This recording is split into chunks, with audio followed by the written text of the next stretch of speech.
Hello मेरे प्यारे बच्चों। तो आइए आज हम अपने सेकंड वीडियो पे चलते हैं। सेकंड वीडियो से पहले हम लोगों ने अपनी फर्स्ट वीडियो खत्म की थी। फर्स्ट वीडियो में हम लोगों ने डिस्कस किया था चैप्टर 11 का चैप्टर टॉपिक थर्मोडायनेमिक्स को, और उसमें हम लोगों ने लॉज ऑफ थर्मोडायनेमिक्स में जीरोथ लॉ ऑफ थर्मोडायनेमिक्स को कवर किया था। ठीक है, देन हम लोग को अब चलना है इस वीडियो में अपने फर्स्ट लॉ ऑफ थर्मोडायनेमिक्स की ओर। पर फर्स्ट लॉ ऑफ थर्मोडायनेमिक्स की ओर चलने से पहले हमें कुछ बेसिक टर्म्स को क्लियर करना पड़ेगा। जब तक हम वो क्लियर नहीं करेंगे बेटा, तब तक जो है हमें ये फर्स्ट लॉ ऑफ थर्मोडायनेमिक्स समझ में नहीं आएगा। इसका मतलब है कि पिछले वाले वीडियो में हम लोगों ने देखा था कि total 3 laws we have to discuss in this chapter thermodynamics. पहला क्या था? जीरोथ लॉ, देन दूसरा फर्स्ट लॉ, फिर हमारा सेकंड लॉ। तो जीरोथ लॉ से पहले भी हम लोगों ने कुछ इंपॉर्टेंट टर्म्स देखा था, समझा था, तभी हमने क्या किया था, जीरोथ लॉ को कवर किया था। देन उसके बाद हम लोग फर्स्ट लॉ ऑफ थर्मोडायनेमिक्स के लिए ये वीडियो बना रहे हैं। पर उस लॉ को समझने से पहले हमें फिर से कुछ बेसिक टर्म्स समझना पड़ेगा जो कि वो यूज होंगे फर्स्ट लॉ में। उसको समझने के बाद फिर हम अपना फर्स्ट लॉ डिस्कस करेंगे। ठीक है ना? ठीक इसी तरीके से कुछ बेसिक टर्म्स समझने के बाद फिर हम सेकंड लॉ ऑफ थर्मोडायनेमिक्स देखेंगे और उस तरीके से ये हम अपना चैप्टर कंप्लीट करेंगे। क्लियर है? तो आइए हम अपना लेक्चर स्टार्ट करते हैं। ठीक है, तो फर्स्ट लॉ ऑफ थर्मोडायनेमिक्स को हमें स्टडी करना इस वीडियो में। उसके लिए हमें ये 3 टर्म्स क्लियर होने चाहिए। ठीक है, और इनका आपस में रिलेशन भी हमें समझना होगा, फील करना पड़ेगा। ठीक है कि नहीं? तो क्या टॉपिक है या क्या टर्म्स है जो हमें समझना है? हीट, वर्क और इंटरनल एनर्जी। हीट को हम कैपिटल क्यू सिंबल से डिनोट करेंगे, वर्क को कैपिटल डब्ल्यू से, और इंटरनल एनर्जी को यहाँ पे कैपिटल यू से डिनोट करेंगे, डिफाइन करेंगे। ठीक है कि नहीं? याद रखिएगा, हीट, वर्क और इंटरनल एनर्जी जो हमें यहाँ समझना है, ये थर्मोडायनेमिक सिस्टम के बिहाफ पे समझना है। ठीक है कि नहीं? तो मैकेनिक्स के बिहाफ पे नहीं, थर्मोडायनेमिक सिस्टम के बिहाफ पे हमें यहाँ वर्क को समझना है, हीट को समझना है, इंटरनल एनर्जी को समझना है। फिर ये एक दूसरे से कैसे रिलेट होते हैं उसको समझने के बाद ही हम अपना first law of thermodynamics start करेंगे। ओके, तो चलिए स्टार्ट किया जाए। तो सबसे पहले हम यहाँ पे क्या करते हैं, इस टॉपिक के अंदर ए सेक्शन डाल करके हीट को पूरा समझते हैं। ठीक उसी तरह से बी सेक्शन डालेंगे, उसमें वर्क को समझेंगे। फिर हीट और वर्क के बीच के रिलेशन को समझेंगे सॉरी, सी टॉपिक में। और फिर उसके बाद डी टॉपिक में हम इंटरनल एनर्जी को समझेंगे। तो इस तरीके से इस टॉपिक को हम 4 सेक्शंस में ए बी सी और डी में बांट करके स्टडी करते हैं। तो ध्यान से देखिए, हीट में हमें सबसे पहले देखना है डेफिनेशन, यानी हम हीट को डिफाइन कैसे करेंगे। फिर उसके बाद उसका सिंबल क्या है, फिर उसकी एसआई यूनिट क्या है, फिर क्या कोई और भी यूनिट है। हालांकि हम लोगों ने इससे पहले वाले चैप्टर में देखा था हीट की दूसरी यूनिट, ठीक है, क्या है, कैलोरी या किलो कैलोरी। फिर उसके बाद हम देखेंगे चेंज इन हीट। ठीक है, अगर हम सिस्टम को हीट दे रहे हैं या सिस्टम से हीट ले रहे हैं तो ऐसे में हीट में चेंज आएगा, उसको देखेंगे, उसका कैसे सिंबल होगा, उसको कैसे रिप्रेजेंट करेंगे वो समझेंगे। फिर उसके बाद साइन कन्वेंशन देखेंगे हीट को लेकर के। ओके, तो इस तरीके से हम हीट को कवर करेंगे इन 6 पॉइंट्स के बेसिस पे। चलिए स्टार्ट करते हैं। Definition of heat. हीट क्या है? जैसे साउंड, लाइट, इलेक्ट्रिसिटी, ये सब क्या है? फॉर्म्स ऑफ एनर्जी है। ठीक उसी तरीके से heat is also a form of energy. तो what is heat? Heat is a form of energy. Clear है? हीट क्या है? हमारा फॉर्म ऑफ एनर्जी है। और ये फॉर्म ऑफ एनर्जी है तो हीट फ्लो होगा ना। तो हीट फ्लो किधर से किधर होगा? From a body at higher temperature. याद रखिएगा, जो बॉडी हायर टेम्परेचर पे होगा उधर से हीट फ्लो करेगा, किधर की ओर? To a body at lower temperature. ठीक है कि नहीं? लोअर टेम्परेचर की ओर होगा। ठीक है, इसका मतलब है हीट फ्लो होने के लिए क्या इंपॉर्टेंट क्राइटेरिया है? Temperature difference. ठीक है ना? तो हीट फ्लो होगा हायर बॉडी से लोअर बॉडी की ओर, लोअर टेम्परेचर की ओर, due to its temperature difference. Clear है? हीट पता कैसे चलेगा कि हीट है? तो उसके लिए याद रखिएगा, heat gives sensation of hotness और coldness when we touch an object. जब भी हम किसी बॉडी को टच करते हैं तो टच करके बताते हैं ना कि वो बॉडी कितनी ठंडी है या ठंडी है कि नहीं, गर्म है कि नहीं। ठीक है, तो ये सेंसेशन देता है। ठीक है कि नहीं? इसका मतलब है कि हीट का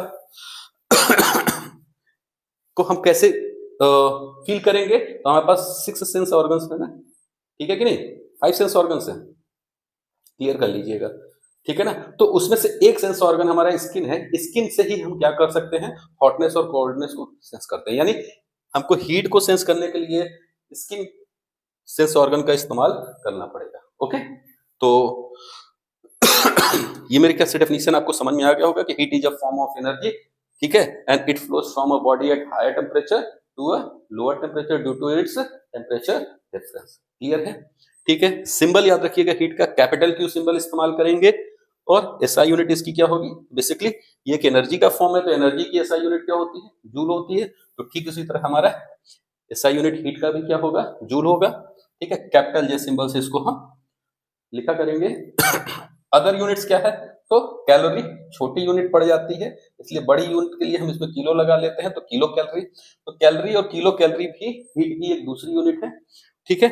जहां कैलोरी और जूल में क्या रिलेशन है, तो 1 calorie is equal to 4.186 joule. इसका मतलब है कि कैलोरी और जूल में, जूल हमारा एसआई यूनिट है, कैलोरी अदर यूनिट है, तो कैलोरी जूल से ज्यादा बड़ी है, दिख रहा है ना। जूल में जब हम इतना 4.186 का मल्टीप्लीकेशन करते हैं तब जाके हमें कैलोरी मिलती है, तो calorie is greater unit than joule, ठीक है कि नहीं। तो यहाँ पे ये कन्वर्जिंग फैक्टर है, ठीक है, तो हम यहाँ जूल से कैलोरी में कन्वर्ट कर सकते हैं या कैलोरी से जूल में कन्वर्ट कर सकते हैं, ठीक है। अब 4.186 अप्रोक्सीमेटली हम 4.22 बोल सकते हैं, तो 1 calorie is equal to 4.2 joule भी लिखा जाता है, ठीक है। बड़ी यूनिट ले ले यानी किलो कैलोरी ले ले, तो 1 calorie, kilo calorie is equal to कितना हो जाएगा, तो यहाँ देखिए किलो यानी 10 पावर 3 से मल्टीप्लाई करेंगे तो ये हो जाएगा 4186, या अप्रोक्सीमेटली इस वाली भाषा में देखें तो क्या हो जाएगा 4200 जूल, ठीक है। तो ये हमारी अदर यूनिट है, और इस अदर यूनिट के एसआई यूनिट के साथ यहाँ पे रिलेशन, ठीक है। कैलोरी क्या होता है, तो ये हमने आपको पिछले वाले चैप्टर में बताया था, ठीक है, कि 1 calorie is the amount of heat required by 1 gram of water to raise its temperature from 14.5 degree Celsius to 15.5 degree Celsius. Kilo calorie की भाषा में बात करेंगे तो ग्राम के आधार स्थान पे हम किलोग्राम इस्तेमाल करेंगे, ठीक है।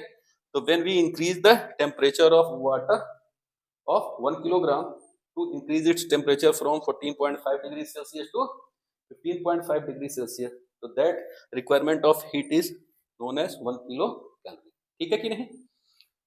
तो अब यहाँ पे हम इस टॉपिक को समझते, मेरे ख्याल से ये दोनों यूनिट आपको समझ में आ गई होगी, ठीक है। तो चेंज इन हीट की बात करते हैं, जब हम क्या करेंगे, सिस्टम को हीट देंगे, सिस्टम का मतलब यहाँ पे है थर्मोडायनेमिक सिस्टम, ठीक है, और उसके अंदर जनरली हम गैस को पढ़ रहे हैं, तो अगर अंदर सिस्टम के गैस है तो उसको अगर हम हीट दे रहे हैं, ठीक है। अब अगर हम हीट दे रहे हैं तो दो बातें हैं, क्या हम ज्यादा अमाउंट में हीट दे रहे हैं या कम अमाउंट में हीट दे रहे हैं। अगर हम ज्यादा अमाउंट में हीट देंगे तो शुरुआत में उसका एक अपना कोई सिस्टम का हीट होगा, तो शुरुआत में जब उसका हीट होगा तो उसको हम इनिशियल अमाउंट ऑफ हीट से दिखाएंगे, क्यू आई सिंबल से रिप्रेजेंट कर रहे हैं। बाद में जब हम उसको हीट देंगे, सराउंडिंग से लेकर के हीट उसको देंगे, या ऐसा भी हो सकता है कि हम हीट उसमें से निकाल करके सराउंडिंग को दे रहे हो, सिस्टम से हीट ले करके सराउंडिंग को दे रहे हैं, ठीक है। तो यहाँ पे एक को समझते हैं, चलिए हम क्या करते हैं, सराउंडिंग से हीट सिस्टम को प्रोवाइड करा रहे हैं, ठीक है नहीं। तो इनिशियली सिस्टम का एक हीट था, क्यू आई से दिखा रहे हैं, फाइनली जब हम उसको हीट अमाउंट दे रहे हैं, ठीक है, मान लीजिए लार्ज अमाउंट में दे रहे हैं, तो क्या होगा, उसका एक फाइनल हीट होगा, ठीक है, क्यूएफ। तो क्या होगा, उनके बीच में जो चेंज आएगा, अंतर आएगा, उसी को हम क्या कहेंगे, चेंज इन हीट। तो चेंज इन हीट को हम अगर लार्ज अमाउंट में हीट प्रोवाइड करा रहे हैं तो डेल्टा क्यू से दिखाएंगे, और वेरी स्मॉल अमाउंट में अगर हम हीट प्रोवाइड करा रहे हैं तो उसको हम डी क्यू से दिखाएंगे, ठीक है कि नहीं, क्लियर है। जहां चेंज का मतलब क्या होता है, फाइनल अमाउंट में से इनिशियल अमाउंट को क्या करना है, सब्ट्रैक्ट करना है या उसका डिफरेंस लेना है, उसी को कहते हैं चेंज इन हीट। तरीके से बात आप समझ रहे होंगे, ठीक है। आगे हम चलते हैं साइन कन्वेंशन की ओर। तो याद रखिएगा साइन कन्वेंशन देखिए यहीं से निकलता है, अगर हमारा फाइनल अमाउंट हीट ज्यादा है और इनिशियल अमाउंट का हीट क्या है, कम है, जाहिर सी बात है ये वैल्यू बड़ी होगी और ये छोटी होगी, तो रिजल्ट हमारा क्या आएगा, पॉजिटिव आएगा। तो अगर हमारा फाइनल अमाउंट हीट बड़ा है इनिशियल अमाउंट हीट से, तो ऐसे केस में हमें क्या मिलेगा, प्लस में जो है चेंज इन हीट मिलेगा या प्लस में अमाउंट ऑफ हीट मिलेगा, ठीक है कि नहीं। तो इसका सेंस क्या है, इसका मतलब हम सराउंडिंग से हीट लेके सिस्टम को प्रोवाइड कर रहे हैं, ठीक है कि नहीं। तो पॉजिटिव साइन अगर है यहाँ पे तो याद रखिएगा ये कब आता है? When heat is given to the system from its surroundings.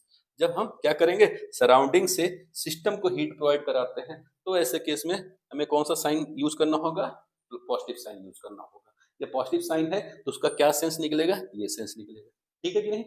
लेकिन अगर क्या होगा कि हम हीट जो है given out by the system है, यानी सिस्टम से ले रहे हैं हीट, और उसको कहाँ दे रहे हैं? किसको दे रहे हैं? सराउंडिंग्स को दे रहे हैं। तो ऐसे केस में खुद सोचिए कि सिस्टम का हीट क्या हो जाएगा? डाउन हो जाएगा पहले के कंपैरिजन में। तो उसका फाइनल वाली वैल्यू क्या हो जाएगी? कम हो जाएगी। इस वाले स्टेट में क्या होगा? Q final is less than Q initial, ठीक है कि नहीं? और जब फाइनल की वैल्यू कम होगी, इनिशियल की ज्यादा होगी, तो सोचिए बड़ी वाली वैल्यू ज्यादा है इनिशियल की, तो ये निगेटिव में है ना, तो रिजल्ट क्या आएगा? माइनस में आएगा, ठीक है कि नहीं? इसलिए क्या हो जाएगा? यहाँ पे नेगेटिव साइन लग जाएगा। तो नेगेटिव साइन अगर कहीं पे लगा है, इसका मतलब क्या है? It is not given to the system, but वो क्या रहा है यहाँ पे? It is given out by the system to the surrounding. Clear हो रहा है कि नहीं? तो इस तरीके से आप साइन कन्वेंशन देख सकते हैं। किसका? तो हीट का, या कहिए चेंज इन हीट का, ठीक है? तो इस तरीके से हम लोगों ने हीट समझ लिया। हीट में ये जो 6 पॉइंट्स है, एक एक करके हम लोगों ने इसको समझ लिया, ठीक है? आइए अब हम लोग ने अपने नेक्स्ट टॉपिक वर्क पे चलते हैं। वर्क के लिए हम अगली स्लाइड पे जाते हैं, ओके?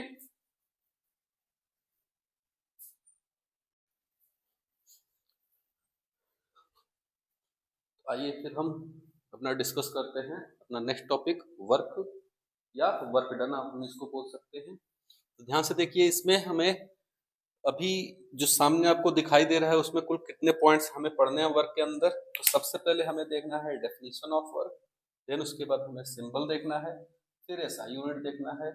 चेंज इन वर्क को समझेंगे क्योंकि हम लोगों ने चेंज इन हीट को देखा था, ठीक है? देन उसके बाद फॉर्मूला देखेंगे वर्क डन के लिए, यहाँ थर्मोडायनेमिक सिस्टम में क्या है। फिर पीवी ग्राफ से थोड़ा वर्क को समझेंगे, क्योंकि यहाँ देखिए फॉर्मूले में आ रहा है ना, प्रेशर और वॉल्यूम। तो पी से प्रेशर, वी से वॉल्यूम को रिप्रेजेंट किया गया है। पीवी ग्राफ के बेसिस पे वर्क डन को समझेंगे, फिर साइन कन्वेंशन देखेंगे। फिर एक टॉपिक और हमें एक्स्ट्रा देखना है कि फैक्टर्स कौन कौन से हैं जो इफेक्ट डालते हैं वर्क, ठीक है कि नहीं? उसको देखेंगे। फिर एक साइक्लिक प्रोसेस देखेंगे, तब जा करके हमारा ये वर्क कंप्लीट होगा, ठीक है? पहले हम जितना वर्क जानते हैं मैकेनिक्स के बेसिस पे वहां से शुरुआत करते हैं, फिर धीरे धीरे लेकर के हम आपको थर्मोडायनेमिक सिस्टम में चलते हैं, ठीक है ना? तो आइए स्टार्ट करते हैं। तो जैसा कि हम लोग वर्क की डेफिनेशन जानते हैं मैकेनिक्स के बेसिस पे, पहले उसको देखते हैं। तो हम लोग ने क्या पढ़ रखा है कि work is said to be done, यानी कब हम कहते हैं कि वर्क हो गया है, ये माना जाएगा। तो work is said to be done on an object when we apply force on it. It का मतलब यहाँ ऑब्जेक्ट से है, यानी जब हम कोई फोर्स अप्लाई करें इस पे, ऑब्जेक्ट पे, and that object shows displacement in the direction of applied force, और वो ऑब्जेक्ट क्या करे? फोर्स के डायरेक्शन में डिस्प्लेसमेंट शो, ठीक नहीं? तो अगर हमने किसी बॉडी पे या किसी ऑब्जेक्ट पे फोर्स अप्लाई किया और साथ में उस बॉडी बॉडी को डिस्प्लेस कर दिया फोर्स के डायरेक्शन में, तो हम क्या करते हैं कि हमारा वर्क हो गया है, work is said to be done, ठीक है? तो इसके बिहाफ पे अगर हम देखें तो वर्क का फॉर्मूला क्या निकल के आता है? फोर्स और ये डिस्प्लेसमेंट, इससे रिप्रेजेंट कर रहे हैं। डिस्प्लेसमेंट और फोर्स दोनों वेक्टर क्वांटिटी है, और ये डॉट प्रोडक्ट है क्योंकि वर्क हमारा क्या है? स्केलर क्वांटिटी है। तो ये हम लोगों ने मैकेनिक्स में पढ़ा रखा है, ठीक है कि नहीं? तो क्या थर्मोडायनेमिक्स में इसको ऐसे ही समझेंगे? नहीं ना। तो आइए इसको थोड़ा सा थर्मोडायनेमिक्स के बिहाफ पे समझते हैं। ये तो हमारा पुराना है, ठीक है? तो देख सकते हैं यहाँ पे ये वर्क का डेफिनेशन है, पर इसका यहाँ पे इस्तेमाल इस सेंस में नहीं, ठीक है कि नहीं?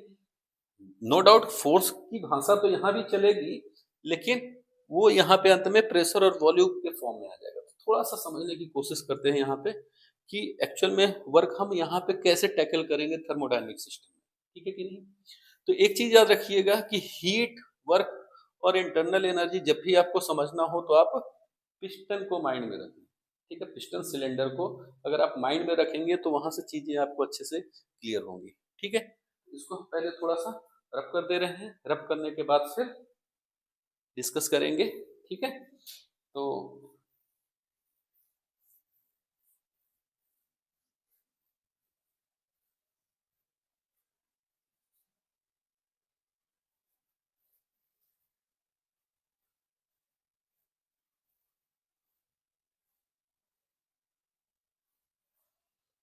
ध्यान से देखिए, ये हमारा क्या है, पिस्टन सिलेंडर है। तो सबसे पहले हम सिलेंडर बना रहे हैं, ठीक है। ये हो गया हमारा क्या चीज, सिलेंडर। यहाँ पे ये हमने इसको बना दिया यहाँ पे पिस्टन, ठीक है कि नहीं। ये हो गया हमारा पिस्टन जो कि मूवेबल है, ठीक। यहाँ पे अंदर क्या है, ये हमारा थर्मोडायनेमिक सिस्टम है। इसके अंदर हम लोगों ने क्या फिल कर दिया है, गैस फिल कर दिया है, ठीक है कि नहीं। अब इस पे हम वेट रख दे रहे हैं, ठीक है। तो यहाँ पे कुछ वेट्स हैं,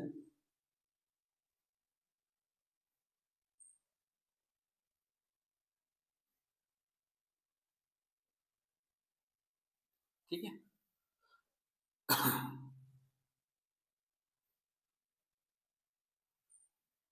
ध्यान से समझते हैं इसको, ठीक है। तो यहाँ पे अगर हम क्या करें, बाहर सराउंडिंग है हमारा, सराउंडिंग से इसको हम हीट प्रोवाइड करा रहे हैं। मान लीजिए कि हम यहाँ पे इसको क्या कर रहे हैं, ये हीट कर रहे हैं, ठीक है।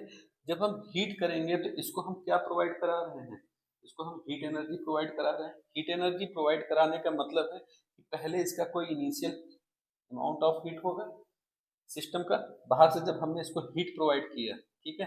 तो ऐसे केस में क्या हो जाएगा, इसमें चेंज इन हीट आएगा। इसका मतलब यहाँ पे हमारा चेंज इन हीट हुआ, ठीक है।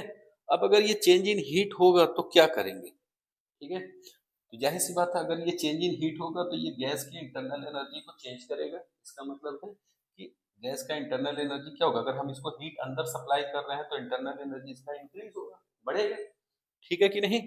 जब इंटरनल एनर्जी बढ़ेगा तो ऐसे केस में ये क्या करेगा, ये जो गैस है इस पिस्टन पे पहले तो फोर्स लगा रहा था, तो उसके कारण से ये इस पोजीशन पे था। फिर क्या होगा, ये अब ये दीवार और ये दीवार जो है, ये वॉल रिजिड है, ठीक है कि नहीं। तो जाहिर सी बात है मूवेबल यही हमारा पिस्टन वाला वॉल है, तो पिस्टन वाले वॉल पे हमारा क्या हो जाएगा, ये गैस एक्स्ट्रा फोर्स लगाएंगे, और एक्स्ट्रा फोर्स लगाने के कारण ये यहाँ से डिस्प्लेस होकर के क्या होगा, ऊपर की ओर जाएगा। अच्छा, ऊपर की ओर जाएगा का मतलब क्या, पहले कोई वॉल्यूम होगा इसका, बाद में हमारा इतना डिस्प्लेसमेंट हो गया यहाँ पे, हो गया कि नहीं। तो अगर हमारा ये डिस्प्लेसमेंट बहुत छोटा हुआ तो हम कहेंगे ds, ठीक है। और अगर ज्यादा हुआ होगा तो डेल एस बोलेंगे, ठीक है कि नहीं। तो ऐसे केस में क्या होगा कि हमारा कुल मिला के वॉल्यूम इंक्रीज करेगा, है ना। जब वॉल्यूम इंक्रीज करेगा तो पहले के वॉल्यूम और फाइनल वॉल्यूम में चेंज आएगा, तो उसको हम ज्यादा है तो डेल वी से दिखाएंगे, छोटा है तो डीवी से दिखाते हैं, ठीक है कि नहीं। तो ये हो क्यों रहा है, क्योंकि इंटरनल एनर्जी बढ़ी है हमारे इस सिस्टम या गैस की, जिसके कारण क्या हो गया, इसने प्रेशर अप्लाई किया है पिस्टन सिलेंडर पे, ठीक है कि नहीं। और इसके कारण से ये मूवेबल है, तो इसलिए ये आगे ऊपर चला गया और ये डिस्प्लेस हो गया, ठीक है। और इसके कारण क्या हुआ, वर्क हुआ कि नहीं, डिस्प्लेसमेंट हो रहा है ना, ये प्रेशर का मतलब फोर्स पर यूनिट एरिया इस पे लग रहा है, इसके कारण ये क्या हुआ, वर्क परफॉर्म हुआ और ये डिस्प्लेसमेंट हो गया, ठीक है नहीं। इसका मतलब हम ये कह सकते हैं कि, ध्यान से समझिएगा, कि हीट ने ही ऐसा वर्क परफॉर्म किया, है ना। What is heat, heat is a form of energy. अच्छा, कोई भी काम करने के लिए एनर्जी तो चाहिए ही ना। हम भले ही ये डेफिनेशन देते हैं कि work is said to be done when we applied force, लेकिन सोचिए फोर्स लगा रहे हैं तो फोर्स लगाने के लिए भी तो एनर्जी लगेगी कि नहीं। इसका मतलब है कि energy is the basic requirement for work done, ठीक है कि नहीं। इसका मतलब यहाँ पे हम ये समझ सकते हैं कि heat is a form of energy, और वही वर्क परफॉर्म कर रहा है। वर्क एक मैकेनिकल है ना, टर्म है। इसका मतलब है मैकेनिकल टर्म है का मतलब क्या है, कि हीट एनर्जी ही ये वर्क परफॉर्म करा रहा है। इसका मतलब है कि एक तरीके से हम ऐसे समझ सकते हैं कि हीट एनर्जी कन्वर्ट किस में हो रहा है, मैकेनिकल वर्क परफॉर्म कर रहा है, इसका मतलब मैकेनिकल एनर्जी के फॉर्म में कन्वर्ट हो रहा है ना। इसका मतलब heat energy converts in mechanical energy, ठीक है कि नहीं, जिसको हम वर्क बोल दे रहे हैं। इसका मतलब यहाँ पे हम वर्क को एक तरीके से समझ सकते हैं, क्या, फॉर्म ऑफ एनर्जी। कौन सी एनर्जी, मैकेनिकल एनर्जी, ठीक है। तो अगर इससे आपको एक चीज समझ में आ गई तो डेफिनेशन में हम यहाँ पे ऐसे लिख सकते हैं कि नहीं, work is a form of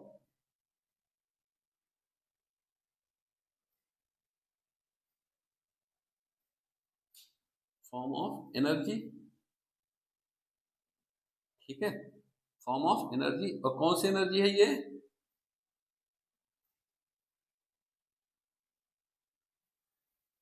mechanical energy, ठीक है बेटा। तो क्या बोल रहे हैं, इसका मतलब हमको यहाँ पे ये समझना है कि heat is a form of energy, similarly work is also a form of energy, ठीक है। Which form of energy is work? Mechanical energy, ठीक है कि नहीं। तो work is the form of mechanical energy. Clear हो रहा है? इतनी बातें मेरे ख्याल से आपको समझ में आ गई होंगी, ठीक है। तो इसका मतलब है कि अगर हम देखें थर्मोडायनेमिक सिस्टम में, तो heat, work, even internal energy is also a form of energy, है ना। वो क्या है? इंटरनल एनर्जी का मतलब क्या हो गया कि ये जो गैस के पार्टिकल्स हैं, गैस के मॉलिक्यूल्स हैं, या गैस है या सिस्टम है, हम इनको बोल सकते हैं, इनकी खुद की एनर्जी है, ठीक है कि नहीं। अच्छा, ये भी एक मैकेनिकल एनर्जी ही है। यहाँ इंटरनल एनर्जी क्या होगा? हर पार्टिकल्स के टोटल पोटेंशियल एनर्जी और टोटल काइनेटिक एनर्जी के सम को इंटरनल एनर्जी बोलते हैं, ठीक है कि नहीं।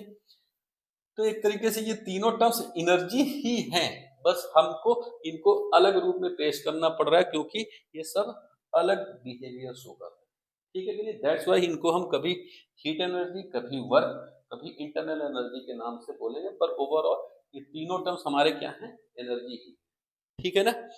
तो work is a form of energy, ठीक है। तो heat is also a form of energy. अच्छा, दोनों की क्षमता क्या है? दोनों क्या कर सकते हैं इस थर्मोडायनेमिक सिस्टम या इस गैस, थर्मोडायनेमिक सिस्टम के अंदर बेसिकली गैस ही है ना, तो थर्मोडायनेमिक सिस्टम या इस गैस का स्टेट चेंज कर सकते हैं। अब स्टेट चेंज करने में याद रखिएगा, state variables, thermodynamic state variables बहुत इंपॉर्टेंट होते हैं। स्टेट चेंज कर सकते हैं, कौन कर सकता है? हीट भी कर सकता है और वर्क भी स्टेट चेंज कर सकता है। क्यों? क्योंकि heat, work is also a form of energy, ठीक है कि नहीं। ठीक। तो स्टेट चेंज करने का मतलब क्या है कि जितने हमारे थर्मोडायनेमिक वेरिएबल्स हैं उसमें से किसी में भी चेंज कर सकते हैं, ठीक है। अब चेंज कैसे करेंगे, ध्यान से देखिए। हीट दे करके हम इस थर्मोडायनेमिक सिस्टम का हो या इस गैस का टेम्परेचर राइज कर सकते हैं। क्या ऐसा वर्क भी कर सकता है? बिल्कुल। अगर मैकेनिकली हम एनर्जी प्रोवाइड कराएं या मैकेनिकल टर्म्स में हम वर्क परफॉर्म करें इस पे, तो क्या होगा? इससे हम इस सिस्टम या इस गैस का टेम्परेचर भी चेंज कर सकते हैं। तो टेम्परेचर क्या है? हमारा एक थर्मोडायनेमिक वेरिएबल है ना, ठीक है। थर्मोडायनेमिक स्टेट वेरिएबल है, तो ये स्टेट चेंज कर सकता है, ठीक है कि नहीं। इसका मतलब heat and work both are forms of energy, and both are the ways by which we can change the temperature of the system as well as the state of the system. Okay, ठीक है। तो मेरे ख्याल से अभी आपको work समझ में आ रहा है। तो वर्क की डेफिनेशन जो हमने इससे पहले लिखवाई थी वो मैकेनिकल टर्म्स में था। यहाँ पे आप थर्मोडायनेमिक सिस्टम के टर्म्स में आप लिख सकते हैं what is work? Work is a form of energy, bracket में समझा दीजिए कि मैकेनिकल एनर्जी, ठीक है कि नहीं। आगे और अच्छे से लिख सकते हैं, सेम एज हीट, ठीक है, सेम एज हीट। जैसे हीट फॉर्म ऑफ एनर्जी है, उसी तरह वर्क भी हमारा फॉर्म ऑफ एनर्जी, ओके, ठीक है। इसको रब कर दें।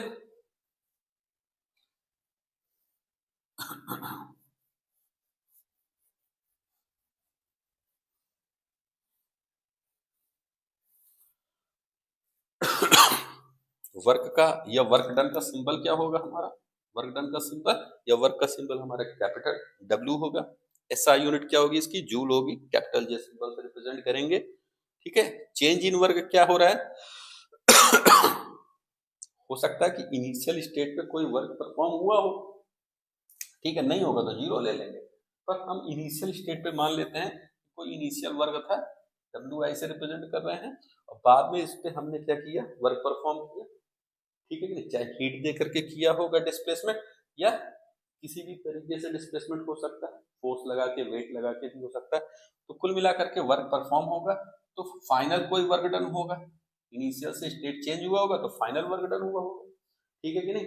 तो इन दोनों के बीच का जो डिफरेंस है वही क्या कहला रहा है? हमारा चेंज इन वर्क, या इसी को हम वर्क डन कहेंगे। क्लियर है कि नहीं? तो याद रखिएगा कि चेंज इन वर्क अगर बहुत ज्यादा अमाउंट में हो रहा है तो डेल्टा डब्ल्यू सिंबल इस्तेमाल करेंगे, बहुत स्मॉल अमाउंट में चेंज इन वर्क है तो हम BW इस्तेमाल करेंगे, ठीक है कि नहीं। तो इसके बाद हम अपना नेक्स्ट टॉपिक में आते हैं, फॉर्मूला फॉर वर्क डन। तो फॉर्मूला ध्यान से देखिए, अगर लार्ज फोर्स या लार्ज वेट लगा रहे हैं, ठीक है, तो ऐसे केस में हमने बताया ना कि ज्यादा डिस्प्लेसमेंट करेगा, ये लार्ज फोर्स लगाएंगे तो लार्ज डिस्प्लेसमेंट होगा, या लार्ज वेट अप्लाई करेंगे पिस्टन पे तो भी क्या होगा, हमारा लार्ज डिस्प्लेसमेंट होगा। लार्ज डिस्प्लेसमेंट होगा तो जो हमारा चेंज इन वॉल्यूम है वो भी लार्ज होगा। तो ऐसे केस में हम डेल डब्ल्यू का सहारा लेंगे और इसको इस फॉर्मूले से दिखाएंगे। और अगर ये स्मॉल फोर्स है या स्मॉल वेट लगा रहे हैं, चेंज कर रहे हैं, तो उसके कारण स्मॉल वर्क डन होगा और वो फॉर्मूला इस तरीके से आ जाएगा, ठीक है कि नहीं। अब ये आएगा कैसे, तो हम एक एक करके इसको प्रूफ कर देते हैं, ठीक है। तो आइए चलिए इसको प्रूफ करते हैं।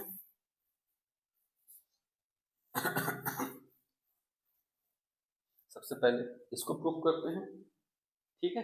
तो देखिए कैसे प्रूफ होगा। तो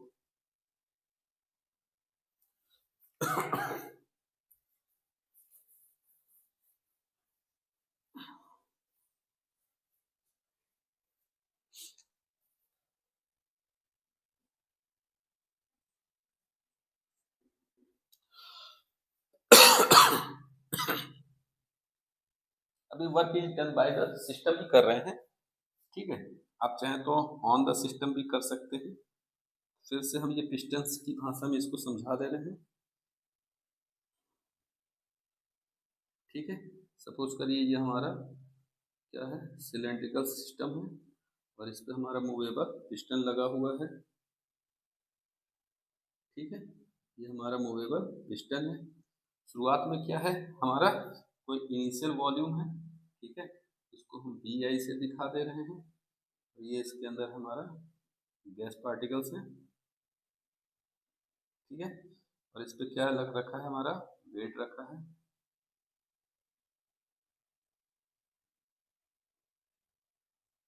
ठीक है। बाद में हम क्या कर रहे हैं, इस पे से वेट जो है हम रिलीज कर दे रहे हैं। रिलीज करने पे क्या होगा, ये जो हमारा वेट, भाई अंदर से गैस तो उतना ही प्रेशर लगा रहा था, जैसे वेट हम इस पे से कम करेंगे तो ये गैस पे जो, ये पिस्टन पे जो प्रेशर लग रहा था इस गैस के कारण, वो तो उतना ही लग रहा था। जैसे ही वेट हटाएंगे तो इसका मतलब क्या है, ये इस पिस्टन को डिस्प्लेस कर देगा ऊपर की ओर। जैसे ही ये पिस्टन को डिस्प्लेस करेगा ऊपर की ओर तो ये अब शिफ्ट होकर के मान लेते हैं यहाँ पे चला गया। अच्छा यहाँ चला जाएगा, यहाँ पे डिस्प्लेसमेंट होगा। यहाँ पे देखिए, अगर हमने क्या कहा, लार्ज वेट हटा रहे हैं, weight is also type of force, है ना, ठीक है।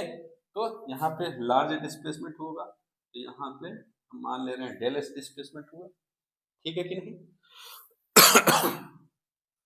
ये जो पिस्टन है, पिस्टन के एरिया को हम किससे दिखा दे रहे हैं, ए से दिखा दे रहे हैं, ठीक है। What is a, area of the piston. तो ध्यान से देखो, अगर ये इस गैस का प्रेशर कितना है, P है, ठीक है। तो आपको पता है P equal to F by A होता है कि नहीं, ठीक है। तो हमको पता है कि P इज इक्वल टू क्या होता है, F बाई ए, ठीक। हमारा बताइए F इज इक्वल टू क्या हो जाएगा, पी ए। यहाँ तक क्लियर हुआ। ए क्या है, एरिया ऑफ द पिस्टन, ठीक है। ये क्या है, एरिया ऑफ पिस्टन। ये हो गया हमारा सिलेंडर, पर पिस्टन ही मूव कर रहा है ना, तो एरिया ऑफ पिस्टन, प्लेट या पिस्टन बोल सकते हैं, ठीक है। तो ये हो गया हमारा फोर्स का फॉर्मूला, ठीक है। अब ध्यान से देखो, तो चेंज इन वर्क डन है तो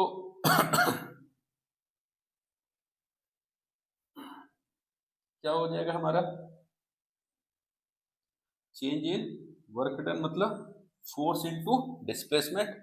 तो फोर्स हो गया हमारा F इंटू डिस्प्लेसमेंट कितना है हमारा डेल एस, ठीक है कि नहीं। तो यहाँ पे change in work done is equal to force का इक्वेशन 1 से वैल्यू रखते हैं फ्रॉम फर्स्ट, ठीक है। तो क्या हो जाएगा, P A डेल एस, ठीक है कि नहीं। अब A और डेल एस को ध्यान से देखिए, इसको हम क्या बोल सकते हैं, तो इसको ही तो हम वॉल्यूम बोल रहे हैं ना, ठीक है। और यहाँ चेंज इन डिस्प्लेसमेंट है, इसका मतलब चेंज इन वॉल्यूम क्या हो जाएगा, ए इंटू डेल एच। सिलेंडर में आपने पढ़ा होगा फॉर्मूला, ठीक है, पाई आर स्क्वायर एच होता है वॉल्यूम का। तो पाई आर स्क्वायर क्या होता है, एरिया ही तो होता है ना बेस का। तो यहाँ पे पिस्टन जो है एक तरीके से बेस ही तो है ना, तो एरिया ए हो गया। तो पाई आर स्क्वायर को हम ए बोल दें तो ए इंटू एच हुआ कि नहीं, एच को यहाँ पे हम एस से रिप्रेजेंट कर रहे हैं। तो delta V is equal to क्या हो जाएगा, ए इंटू डेल्टा एस, ठीक है कि नहीं, एरिया इंटू डिस्प्लेसमेंट। तो एरिया बेस हो गया और डिस्प्लेसमेंट हाइट हो गई, तो एरिया इंटू डिस्प्लेसमेंट की क्या हो जाएगा हमारा, वॉल्यूम कहलाएगा, ठीक है। तो यहाँ पे देखिए, तो चेंज इन वर्क डन कितना आ गया, ये आ गया हमारा, ठीक है। इस तरीके से देखिए, तो ये हमारा फॉर्मूला प्रूफ हो रहा है। मेरे ख्याल से आपको समझ में आ गया हो, ठीक है। तो ये हमने क्या दिखाया, लार्ज फोर्स के लिए, ठीक है। ठीक इसी तरीके से हम क्या कर सकते हैं, स्मॉल फोर्स के लिए भी देख सकते हैं। मेरे ख्याल से ये समझ में आ गया होगा, इसको नोट कर लीजिएगा। अब हम आइए स्मॉल फोर्स के लिए देख लेते हैं, ठीक है कि नहीं। तो स्मॉल फोर्स के लिए क्या करेंगे,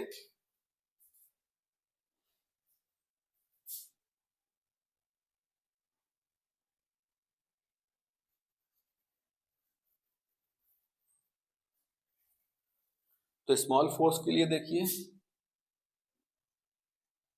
स्मॉल फोर्स या स्मॉल वेट, ठीक है। तो स्मॉल फोर्स के लिए यही जो डेल था वो हमारा डी डब्ल्यू हो जाएगा, और पी ये डीबी हो जाएगा फॉर्मूला।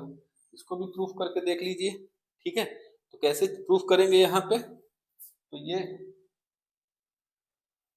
अगर ये बहुत ही छोटा चेंज होगा तो ध्यान से देखिए, ठीक है, यानी हम ज्यादा वेट नहीं बल्कि छोटा सा वेट हटा रहे हैं। तो छोटा सा वेट हटाएंगे तो यहाँ पे छोटा सा डिस्प्लेसमेंट होगा, और इसको हम छोटे डिस्प्लेसमेंट को डेल एस न बोल करके डीएस बोलेंगे, ठीक है। फॉर्मूला हमारे यहाँ पे यही रहेगा।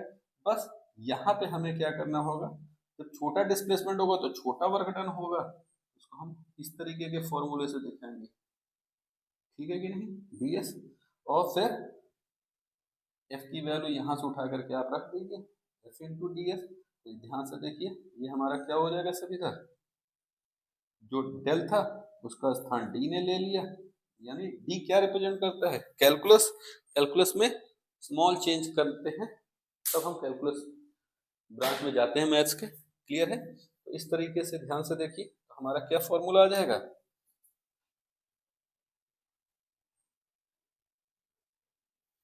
तो हमारा फॉर्मूला इस तरीके से बन जाएगा, स्मॉल फोर्स या स्मॉल वेट के कारण, ठीक है कि नहीं। तो फिगर वही रहेगा, बस देखने का और समझने का तरीका थोड़ा सा चेंज हो जाएगा, ठीक है कि नहीं, स्मॉल वेट और लार्ज वेट के कंपैरिजन। तो इस तरीके से ये दोनों फॉर्मूले आपको समझ में आ गए होंगे कैसे आ रहे हैं एक ही, बस चेंज, अमाउंट ऑफ चेंज कितना हो रहा है इस बात पे ये निर्भर कर रहा है, ठीक है कि नहीं। तो इस तरीके से हम लोगों ने अपना फॉर्मूला देख लिया वर्क डन का। आइए अब हम लोग चलते हैं वर्क डन को पीवी ग्राफ से समझते हैं, क्यों, क्योंकि अभी हमने आपको दिखाया क्या, कि वर्क डन पी और वी के टर्म्स में ही तो ये फॉर्मूला मिल रहा है, ठीक है। तो पीवी ग्राफ के बेसिस पे हम वर्क डन को समझते हैं, ओके। इसको रब कर दे रहे हैं।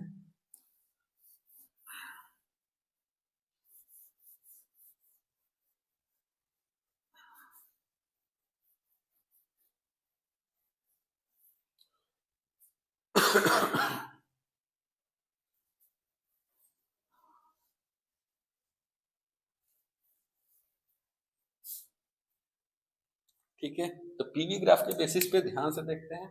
तो एक बार हम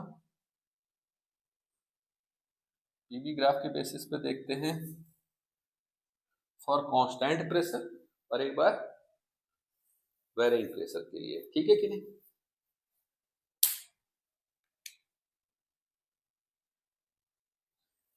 बोर्ड अभी सूखा नहीं है,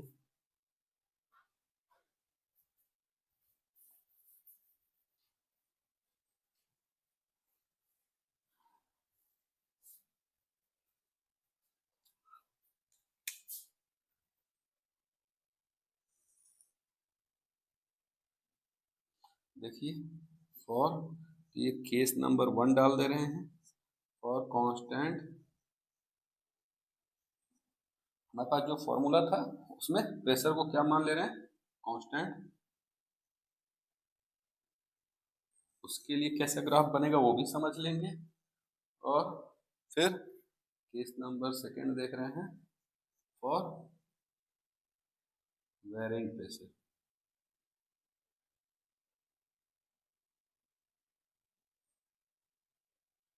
ठीक है, तो कांस्टेंट प्रेशर के लिए ध्यान से देखिए कैसे बनेगा हमारा ग्राफ। तो इधर हमारा क्या रहेगा, वॉल्यूम, और इधर क्या रहेगा हमारा प्रेशर।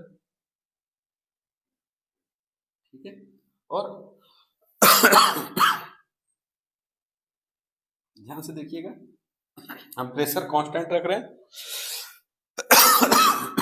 अच्छा बताइए, कोई ऐसा सिस्टम हो सकता है जिसका वॉल्यूम 0? नहीं, इसका मतलब है कि हम कभी भी इनिशियल 0 से स्टार्ट नहीं करेंगे ग्राफ को। ठीक है, कि हम मान के चलेंगे कि शुरुआत में कोई वॉल्यूम था, उसको V1 बोल दे रहे हैं। बाद में हम उसमें क्या करेंगे, वॉल्यूम को V1 से V2 तक चेंज कराएंगे।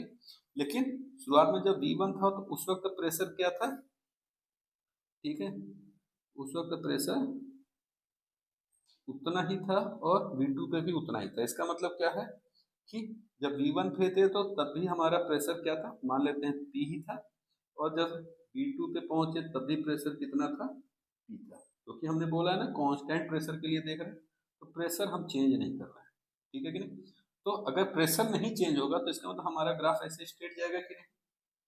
ठीक है, ठीक है, तो हमारा ग्राफ ये स्ट्रेट जाएगा। तो याद रखिएगा, ये V1 और V2 प्रेशर पे था। क्लियर है? तो यानी ये जो हमारा हाइट दिख रहा है आपको, वो कितना होगा, P ही होगा, इस साइड भी इस साइड भी। ठीक है, और जो V का चेंज है वो ये है। तो ये जो एरिया दिख रहा है आपको, ठीक है, इस ग्राफ और ये जो वॉल्यूम का एक्सिस है इसके साथ। ठीक है, तो ये जो एरिया है, ये एरिया ही क्या शो करेगा, हमारा वर्क डन शो करेगा। ठीक है, वर्क डन W।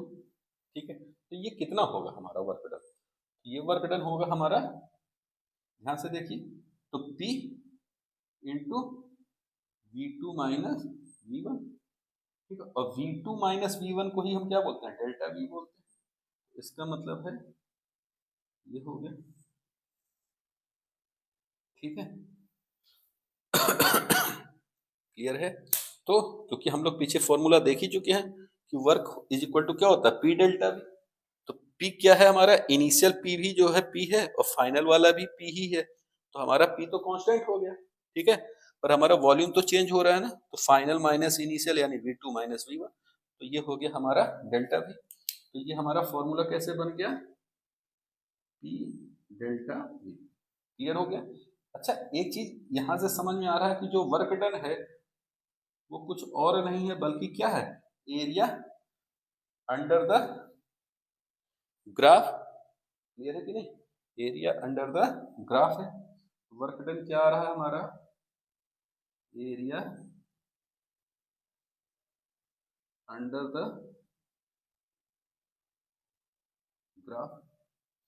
ठीक है, तो अंडर द ग्राफ है लेकिन किसके साथ है, विथ वॉल्यूम एक्सिस। ठीक है, या area enclosed by the graph with volume axis. ठीक है कि नहीं? इस तरीके से हमको वर्ग का ग्राफ के बिहाफ पे फॉर्मूला कुछ इस तरीके से दिख रहा है। ठीक है, इसको अप्लाई कर रहे हैं तो जो हम लोगों ने अभी पीछे फॉर्मूला प्रूफ किया वही है। ओके, अब वेरिंग प्रेशर के लिए इसको समझते हैं थोड़ा सा। तो वेरिंग प्रेशर का मतलब अब प्रेशर हमारा कांस्टेंट नहीं रहेगा। ठीक है, तो ये क्या है हमारा प्रेशर एक्सिस है, और इधर क्या है हमारा वॉल्यूम एक्सिस है। ठीक, शुरुआत में मान लेते हैं प्रेशर हमारा क्या था, ज्यादा था। ठीक है, तो जब ज्यादा था तो उस वक्त क्या था, वॉल्यूम हमारा कम था। उस ज्यादा प्रेशर ने क्या किया, पिस्टन को मूव कराया, मूव कराने पे क्या हो जाएगा, हमारा वॉल्यूम बढ़ जाएगा और प्रेशर घट जाएगा। ठीक है, ये V2 है। इस वक्त का प्रेशर हमारा यहाँ पे क्या मान लें,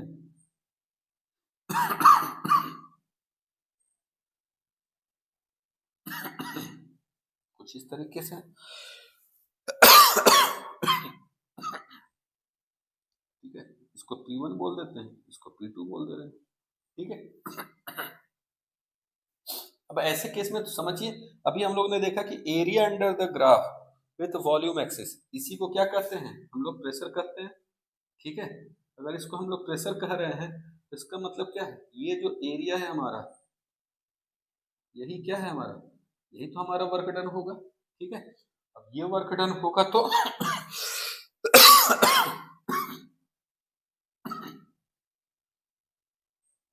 इसको P1, इसको P2 ले लो, कोई दिक्कत नहीं है, हम तो सिंबल ही ले रहे हैं ना।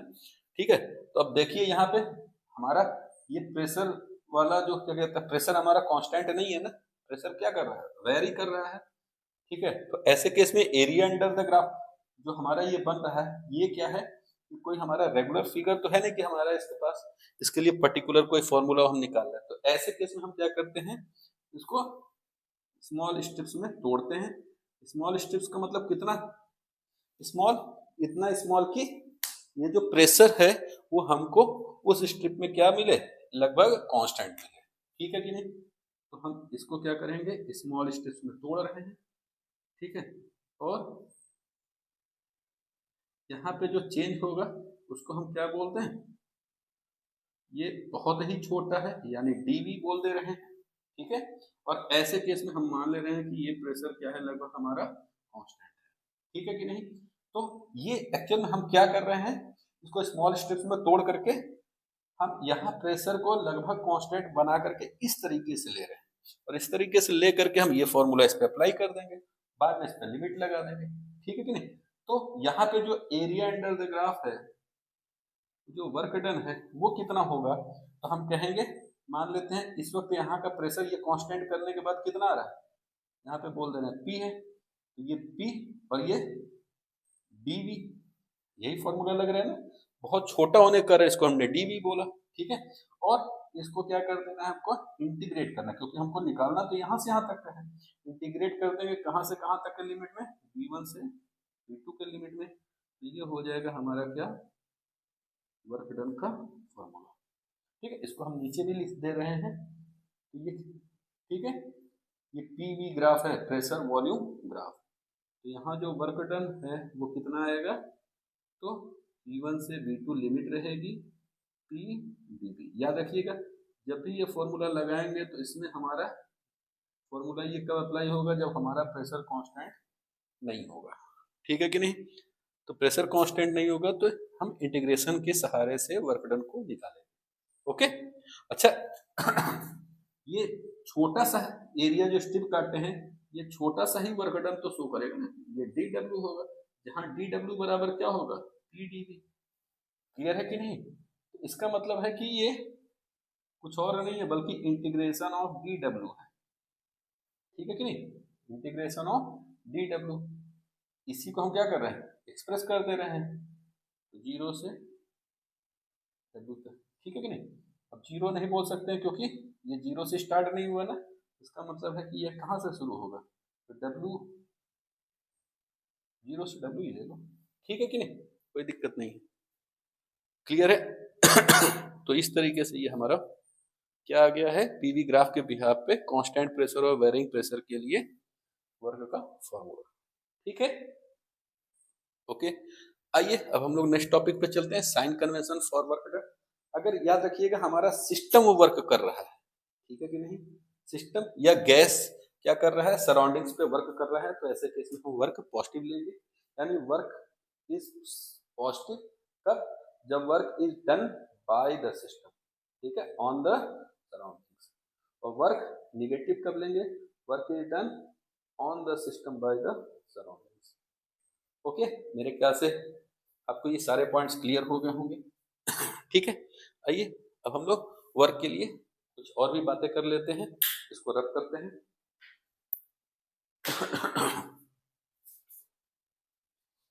ठीक है, तो कौन कौन से फैक्टर्स हैं जो क्या करेंगे, वर्क पे इफेक्ट डालते हैं।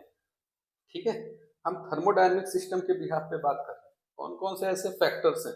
तो याद रखिएगा, किसी भी सिस्टम का इनिशियल स्टेट, फाइनल स्टेट और जो पाथ है, ठीक है, प्रोसेस का, वो वो तीनों ही क्या करते हैं, वर्क डन पे इफेक्ट डालते हैं।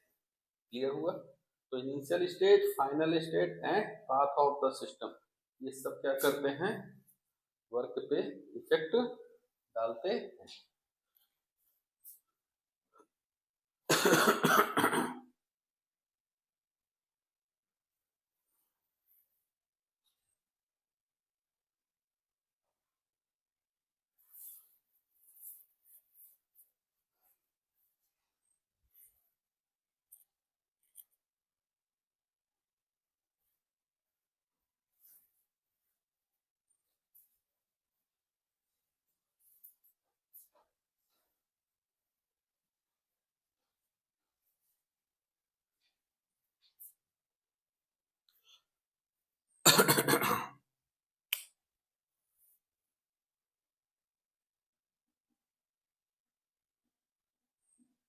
Factors affecting work done. ठीक है, या factors affecting on work done. ठीक है, तो कौन कौन से फैक्टर्स हैं, याद रखिएगा, हमारे पास तीन फैक्टर्स हैं। पहला कौन सा है, इनिशियल स्टेट, दूसरा फाइनल स्टेट और तीसरा पाथ। ठीक है कि नहीं, यानी इनिशियल स्टेट और फाइनल स्टेट तो है ही, पर साथ में हमारा पाथ भी है जो क्या करेगा, वर्क पे इफेक्ट डालेगा। ठीक है कि नहीं, पाथ का मतलब पाथ ऑफ द प्रोसेस। ठीक है, तो इसको हम ऐसे समझ लेते हैं, जैसे ये भी इफेक्ट डालेगा, ये भी डालेगा और ये भी डालेगा। इसको हम यहाँ पे समझने की कोशिश करते हैं। ये हो गया हमारा वॉल्यूम, ये हो गया हमारा प्रेशर। ठीक है, मान लीजिए शुरुआत में हम एक इनिशियल स्टेट पे थे और बाद में हमें जाना कहाँ है, बी इनिशियल स्टेट पे जाना है, और हम एक पाथ फॉलो कर रहे हैं। पहले कहाँ से गए, ए से यहाँ पे गए हैं पी पॉइंट पे, फिर पी पॉइंट से हम क्या कर रहे हैं, ये बी पॉइंट पे जा रहे हैं। ठीक है कि नहीं, तो पहले ए से पी पे गए, फिर पी से बी पे गए। ऐसा भी हो सकता है कि हम दूसरा पाथ फॉलो कर लें, ए से पहले हम कहाँ जा रहे हैं, क्यू पे जा रहे हैं, फिर क्यू से कहाँ जा रहे हैं, बी पे जा रहे हैं। ठीक है, ऐसा भी हो सकता है। क्लियर है, यहाँ पे हम इसको V1, इसको V2 बोल देते हैं। ठीक है, तो ध्यान से देखिए, अगर हम A से P पे गए, ठीक है, और फिर P से B पे गए, तो ऐसे केस में यहाँ पे इस पाथ से जाएंगे तो यहाँ पे वर्क डन कितना होगा। क्लियर है, तो ध्यान से देखिए, A हमारा क्या है, ये है इनिशियल स्टेट,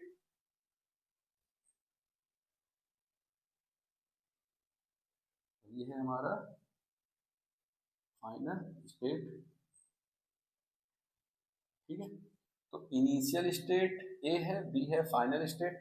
ए और बी पे तो डिपेंड कर ही रहा है, पर साथ में पाथ पे भी डिपेंड करेगा, कौन, वर्क या वर्क डन। ठीक है कि नहीं, तो ध्यान से देखिए, अब अगर इनिशियल स्टेट पे करेगा, पाथ पे नहीं करेगा, तो चाहे आप ए पी बी से जाइए या ए क्यू बी से जाइए, सेम वर्क डन आना चाहिए। पर क्या ऐसा आता है, आइए हम देख लेते हैं। ठीक है, तो हम देखने जा रहे हैं वर्क डन, कौन सा पाथ फॉलो कर ले हम, ए पी बी। ठीक है कि नहीं, ए पी बी से वर्क डन, तो वर्क डन कितना होगा, पहले हम पहले एक बार निकालेंगे work done from A to P, फिर plus work done from P to B. ठीक है, तो work done from A to P, बताइए ये कांस्टेंट प्रेशर के लिए है। अभी हम लोग ने पीछे फॉर्मूला देखा था ना, तो कांस्टेंट प्रेशर के लिए वर्क डन हमारा कितना आया था, एरिया अंडर द पूरा इस ग्राफ के था, जो कि वॉल्यूम एक्सिस तक लेना है। तो क्या हो जाएगा हमारा area A P V two V one, A P V two V one.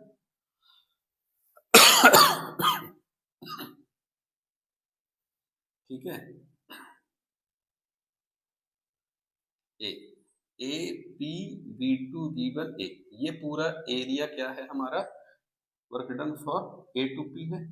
और वर्क डन पीबी का क्या होगा, पीबी का, तो ध्यान से देखिए वर्क डन पीबी। ठीक है, ये वाला वर्क डन कितना होगा, ये तो एक स्ट्रेट लाइन है, बताओ ये कितना एरिया ले रहा है, कोई एरिया ले रहा है क्या, नहीं ले रहा है ना, तो ये क्या हो जाएगा हमारा वर्क डन 0।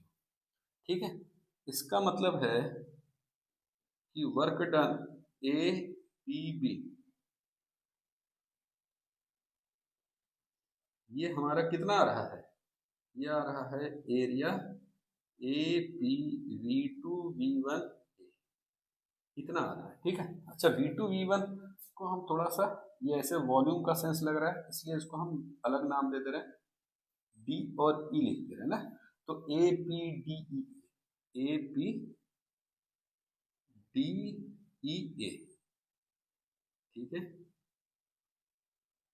ये आया हमारा क्या, इसको हम इक्वेशन 1 बोल दे रहे हैं। ये टोटल वर्क डन है from the path A P P B. ठीक है कि नहीं, अब देखते हैं वर्क डन कौन सा पाथ से, ए क्यू बी, इस वाले प्रोसेस से जा रहा है। ठीक है, तो ए क्यू बी, ठीक है, तो इसका क्या हो जाएगा, तो पहले हम जाएंगे ए से क्यू, तो इसका वर्क डन देखेंगे, फिर वर्क डन देखेंगे कहां से कहां तक का, क्यू से बी का देखेंगे। ठीक है कि नहीं, तो ए से क्यू पे बताइए कोई एरिया कवर हो रहा है क्या इधर, नहीं हो रहा है, तो इसका मतलब है ये तो 0 हो जाएगा। और क्यू से बी में कितना एरिया कवर हो रहा है, ये। ठीक है कि नहीं, तो यहाँ पे क्या हो जाएगा, area Q B D E Q. ठीक है कि नहीं, ये हो जाएगा work done A Q B का, तो कितना आ गया हमारा, work done A Q B is equal to area Q B D E Q.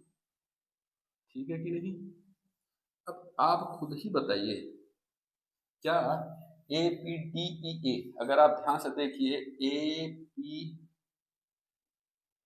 D E ए ये पूरा एरिया है, जबकि Q B D E Q तो ये कितना है, तो ये तो हमारा केवल बस इतना एरिया है कि नहीं, क्या ये एरिया और ये पूरा एरिया बराबर है, नहीं है ना, तो नहीं है का मतलब क्या हो गया, ये चीज हमें क्लियर हो गया कि फ्रॉम इक्वेशन 1 एंड 2 से work done A P B बराबर नहीं है work done A Q B के, और नहीं बराबर है तो मतलब हो गया कि जो वर्क डन है वो पाथ ऑफ द प्रोसेस पे डिपेंड करता है। ठीक है कि नहीं, तो this implies the work done depends on the path of the process. Clear हो गया, ये बात समझ में आ गया। तो ये से इनिशियल स्टेट से फाइनल स्टेट जाने के अगर हम रास्ते बदलेंगे तो याद रखिएगा कि हमारा वर्क डन भी बदलेगा। ये बात समझ में आ गई कि नहीं, तो इसको आप अच्छे से समझ लिए होंगे। हम अपना नेक्स्ट टॉपिक पे चलते हैं, साइक्लिक प्रोसेस। ठीक है, तो साइक्लिक प्रोसेस का मतलब क्या होता है कि जब हम इनिशियल स्टेट से जाएं चाहे जितने स्टेट में जाएं, डिफरेंट स्टेट्स में जाएं, लेकिन एट लास्ट हम रिटर्न होकर के फिर से इनिशियल स्टेट में आ जाए। ठीक है कि नहीं? तो जब हम किसी इनिशियल स्टेट से, डिफरेंट स्टेट से होते हुए फिर से इनिशियल स्टेट में आ जाएं, तो ऐसे प्रोसेस को क्या कहते हैं हम लोग? साइक्लिक प्रोसेस कहते हैं। और साइक्लिक प्रोसेस में क्या होगा हमारा? वर्क डन, उसको समझें। ठीक है ना? ये नोट कर लीजिए।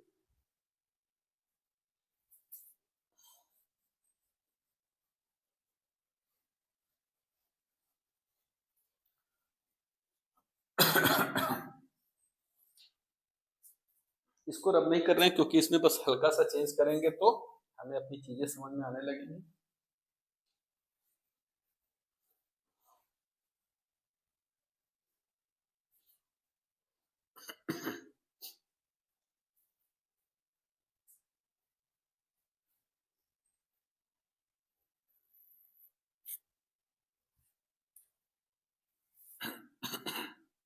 तो क्या देख रहे हैं वर्क डन में?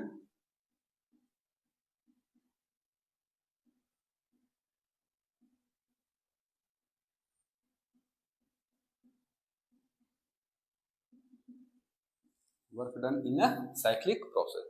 साइक्लिक प्रोसेस में क्या कर रहे हैं? ध्यान से देखिए, ये ए से पी, पी से बी तो जा रहे हैं, और यहाँ से ए से क्यू, क्यू से बी जा रहे हैं, पर ये साइक्लिक प्रोसेस नहीं है, क्योंकि देखो ये ए से बी फाइनल स्टेट पे जा रहे हैं, ये भी ए से बी ही जा रहे हैं ना, वापस तो नहीं आ रहे हैं ना। लेकिन अगर हम इसी में क्या कर दें कि हम ए से क्या करते हैं, पी जाए, पी से बी जाए, और बी से क्यू आकर के फिर क्या कर दें, क्यू से ए, यानी फिर से इनिशियल स्टेट में आ जाए। तो ध्यान से देखिए, इस प्रोसेस को क्या कहेंगे हम? साइक्लिक प्रोसेस कहेंगे कि नहीं? ठीक है, तो ये हो गया साइक्लिक प्रोसेस। सबसे पहले साइक्लिक प्रोसेस समझ लीजिए। साइक्लिक प्रोसेस क्या होता है? साइक्लिक प्रोसेस साइक्लिक प्रोसेस, तो हम कहेंगे इट इज द प्रोसेस, ठीक है, व्हेन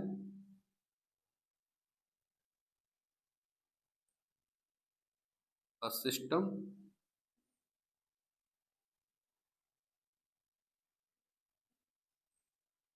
changes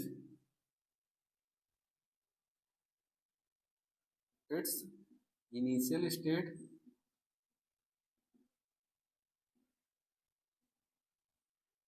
ठीक है, it is the process when a system changes its initial state and after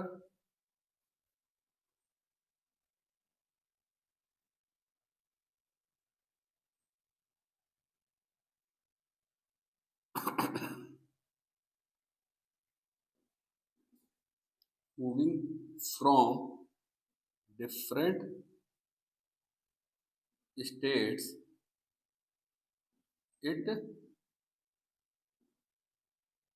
returns back to its initial state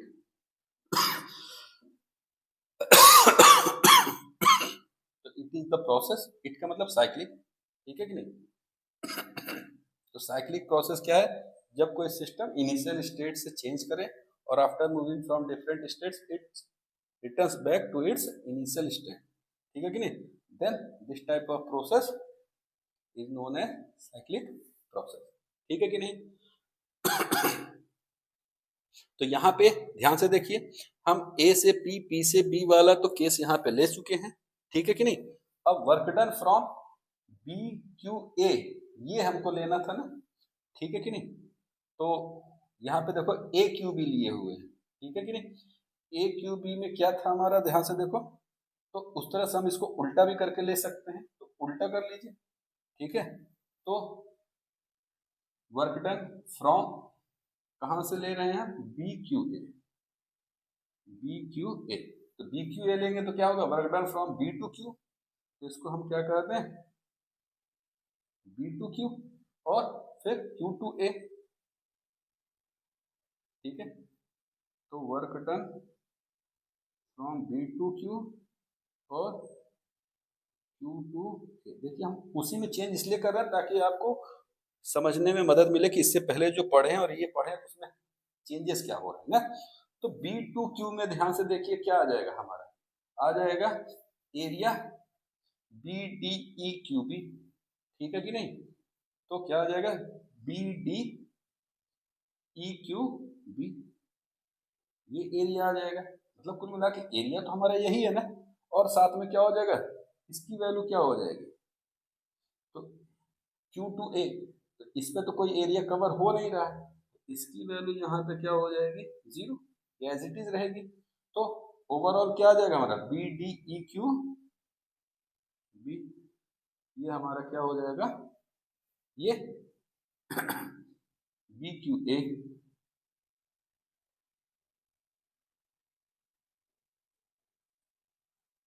clear हुआ कि नहीं, ठीक। जब हमारा ये इक्वेशन 1 आया है एरिया ऑफ APB, और ये आ गया एरिया ऑफ WQ, हाँ BQA, ठीक है। ध्यान से देखिए क्या बोल रहे हैं, तो ये वर्क डन आ गया फ्रॉम A टू B, और ये आ गया work done from B to A। तो हम फिर से इनिशियल स्टेट पे पहुंच गए ना, A से देखो डिफरेंट स्टेट में गए, A से पहले P पे गए, फिर P से Q पे, B पे आए, फिर B से Q पे, और अंत में रिटर्न होकर के फिर से A पे पहुंच गए, ठीक है। तो जब इनिशियल से चले थे और फिर से इनिशियल पे ही पहुंच गए, तो ऐसे प्रोसेस को कहते हैं वहां साइक्लिक प्रोसेस, ठीक है। तो साइक्लिक प्रोसेस में होगा क्या, टोटल वर्क डन, ठीक है कि नहीं। तो टोटल वर्क डन, ठीक है। तो टोटल वर्क डन हमारा आएगा कितना, तो ध्यान से देखिए, टोटल वर्क डन हमारा क्या होगा, यानी AP ये सब ऐड कर दो, तो वर्क डन फ्रॉम AP, फिर वर्क डन फ्रॉम PB, फिर वर्क डन BQ, फिर वर्क डन क्या आ जाएगा हमारा QA, ठीक है। और AP और PB तो ध्यान से देख सकते हो कि हम लोग यहाँ निकाले थे ना इक्वेशन 1 में, और इक्वेशन 2 में हम लोग बाकी का निकाले हैं इसको, ठीक है। तो सबको रख देते हैं, तो क्या आ जाएगा देखो, एरिया APDEA, APDEA, ठीक है। और इसका क्या आ जाएगा, तो यहाँ पे आ जाएगा एरिया BDEQB, ठीक है, एरिया BDEQB, क्लियर है कि नहीं ठीक है। तो कितना आ रहा है वर्क डन ये बताइए, तो हमारा एरिया APDEA, APDEA ये आ रहा है हमारा, ठीक है कि नहीं। और यहाँ पे क्या आ रहा है बताइए, BDEQB, BDEQB, BDEQB, ये आ रहा है हमारा एरिया, ठीक है कि नहीं। तो एक्चुअल में क्या हो रहा है ध्यान से देखिएगा, जब हम ऐसे जा रहे हैं, ठीक है कि नहीं, तो जब हम इधर से इनिशियल से फाइनल जा रहे हैं, ठीक है, तो हमारा एरिया है ये इक्वेशन 1, और जब हम फाइनल से इनिशियल जा रहे हैं, रिटर्न जा रहे हैं ना, तो रिटर्न जा रहे हैं तो हमारा एरिया ये आ रहा है। अब रिटर्न में आ रहे हैं, फाइनल में आ रहे हैं, तो एक साइन कन्वेंशन लेके चलते हैं, तो हम इनिशियल से फाइनल की ओर जा रहे हैं, तो उसको हम क्या कहते हैं आप खुद बताइए इसमें से कौन सा एरिया बड़ा दिख रहा है, तो जाहिर सी बात है हमारा एरिया APDEA ज्यादा दिख रहा है, ठीक है कि नहीं। तो हम क्या करते हैं इसमें, ये इनिशियल से फाइनल था, फाइनल से इनिशियल, तो ऐसे में क्या होगा देखो, रिटर्न आने के कारण हम इसको साइन को माइनस ले रहे हैं, ठीक है। तो एक्चुअल में हमारा जब ये घटेगा ध्यान से देखिए, APDEA ये पूरा है, और BDEQB हमारा ये वाला है, ठीक है। तो हमारा एरिया एक्चुअल में आएगा कितना, फिर इतना ही आएगा ना, तो इसका रिजल्ट आएगा एरिया APBQ,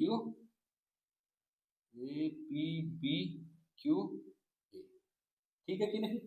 तो इसका मतलब है कि अगर हम थोड़ी देर के इसको साफ कर दें, ठीक है, तो साइक्लिक प्रोसेस में होता क्या है कि जो टोटल वर्क डन होता है वो area by the closed graph यही निकल करके आता है, ठीक है कि नहीं? तो यहाँ पे याद रखिएगा कि जब हम work done in cyclic process देखते हैं, ठीक है, तो जो वर्क डन है वो हमारा क्या आता है, area closed by the cyclic curve, या आप इसको ग्राफ भी बोल सकते हैं, इसके बराबर आता है। ठीक है, अब area closed by the cyclic curve या ग्राफ आता है। एरिया हमेशा स्केलर क्वांटिटी होता है, तो यहाँ साइन कन्वेंशन लेने की जरूरत नहीं है, वर्ग भी स्केलर क्वांटिटी। ठीक है, पर साइन कन्वेंशन तो हमें इस्तेमाल करना होता है। तो साइन कन्वेंशन में एक चीज याद रखिएगा कि अगर क्लॉकवाइज, ठीक है, अगर हम क्लॉकवाइज डायरेक्शन में चल रहे हैं तो वर्क डन हमारा क्या होता है, पॉजिटिव होता है। ठीक है, क्लॉकवाइज में जो वर्क है वो हमेशा क्या होगा, पॉजिटिव होगा। ठीक है, ठीक, और अगर एंटी क्लॉकवाइज में चलेंगे तो वर्क डन क्या होगा हमारा, निगेटिव होगा। मेरे ख्याल से ये बात आपको समझ में आ गई होगी। ठीक है, तो ये है हमारा क्या, work done in a cyclic process. ठीक है, ओके, चलिए हम लोग अपने नेक्स्ट स्लाइड पे चलते हैं, इंटरनल एनर्जी पे। ओके,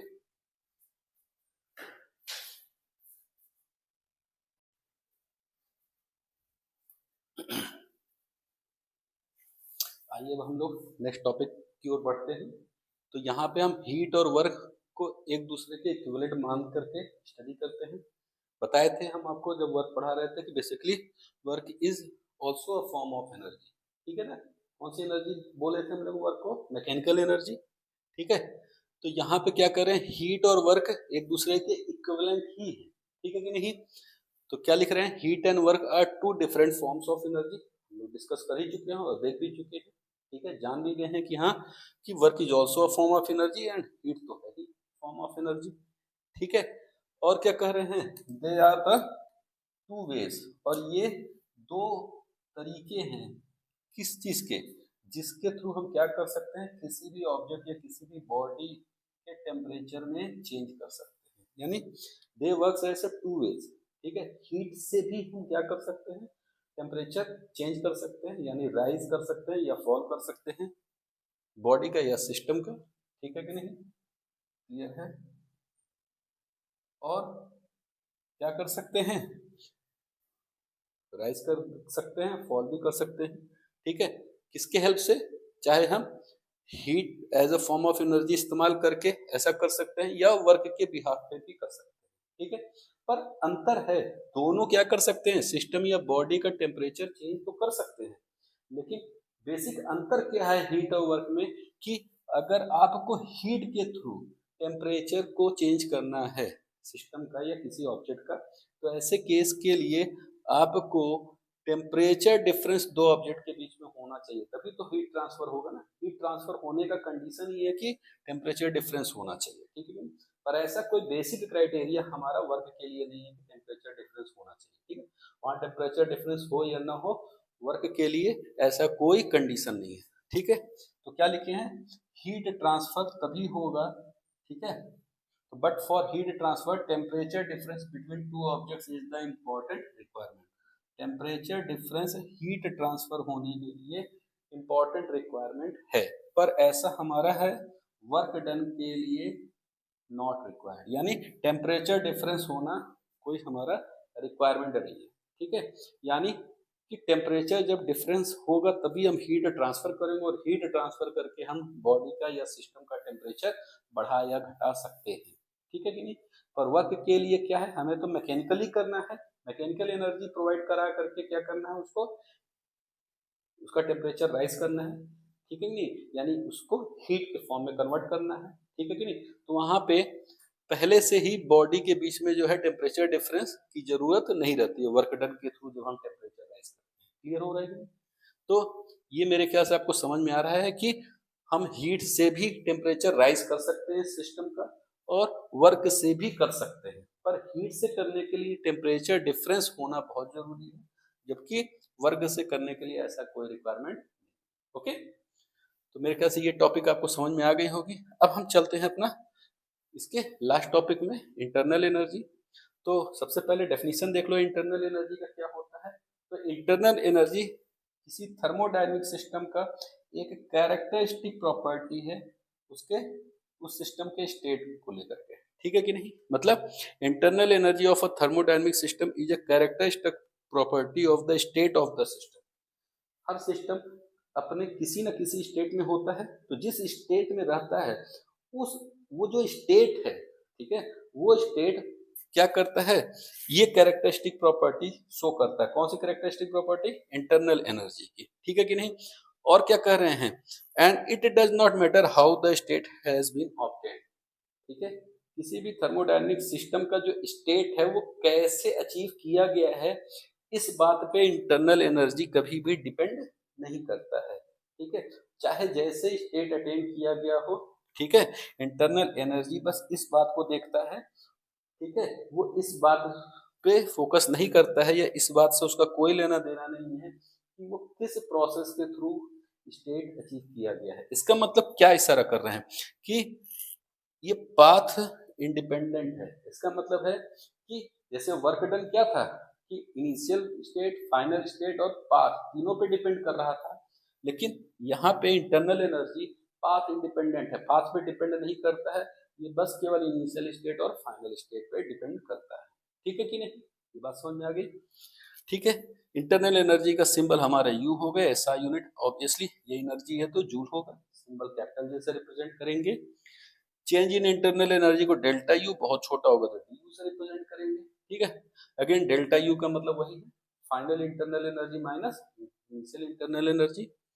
इंटरनल एनर्जी अगर साइक्लिक प्रोसेस में देखें तो क्या होता है, तो साइक्लिक प्रोसेस का मतलब खुद सोचिए, इनिशियल स्टेट और फाइनल स्टेट दोनों तो एक ही हो जाएगा ना, क्योंकि इनिशियल स्टेट से चलेंगे घूम करके फिर से इनिशियल स्टेट पे ही आना है, तो फाइनल स्टेट भी इनिशियल स्टेट हो गया कि नहीं, ठीक है। तो जब इनिशियल और फाइनल दोनों स्टेट एक ही है, ठीक है कि नहीं, तो ऐसे केस में याद रखिएगा पाथ पे तो डिपेंड करता नहीं है, तो दोनों स्टेट एक ही है, तो ऐसे केस में चेंज क्या होगा, कुछ भी नहीं होगा, यानी जीरो होगा। इसका मतलब है साइक्लिक प्रोसेस पे इंटरनल एनर्जी का जो चेंज होता है वो क्या होता है, जीरो।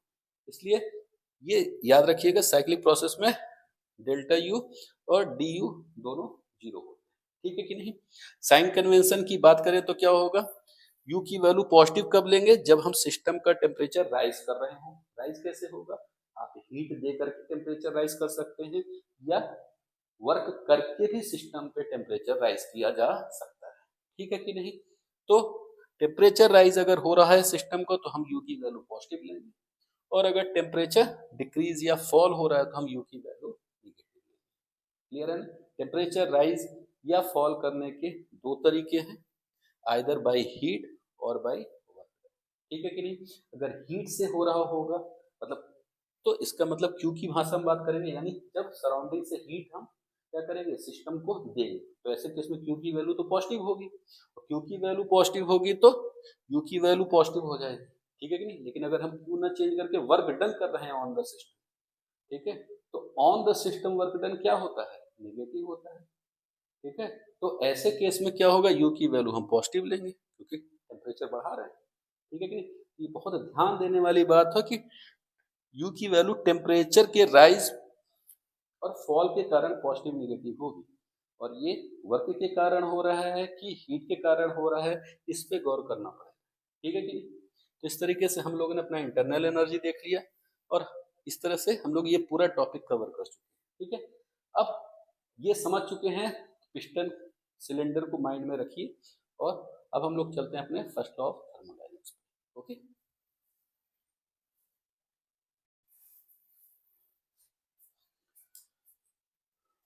तो हीट, वर्क और इंटरनल एनर्जी को समझने के बाद आइए हम अपने फर्स्ट लॉ ऑफ थर्मोडायनेमिक्स की ओर बढ़ते हैं।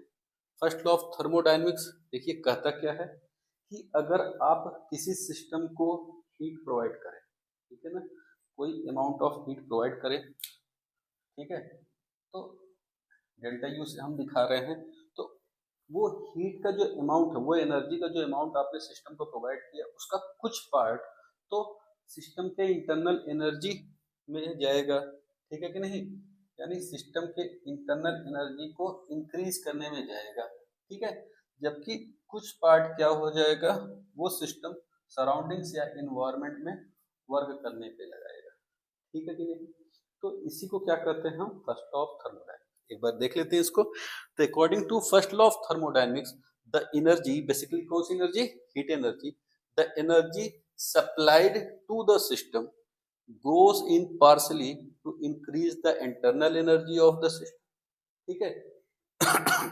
जो एनर्जी सप्लाई कर रहे हैं हम सिस्टम को, उसका एक पार्ट, थोड़ा पार्ट क्या होगा, internal energy of the system को इंक्रीज करने में चला जाएगा, and rest in work on the surroundings. और बाकी क्या होगा, जो एनर्जी है, internal energy, sorry heat energy जो है, वो बाकी पार्ट उसका क्या होगा, सराउंडिंग्स या इन्वायरमेंट पे वर्क में चला जाएगा, वर्क करने में चला जाएगा, ठीक है कि नहीं।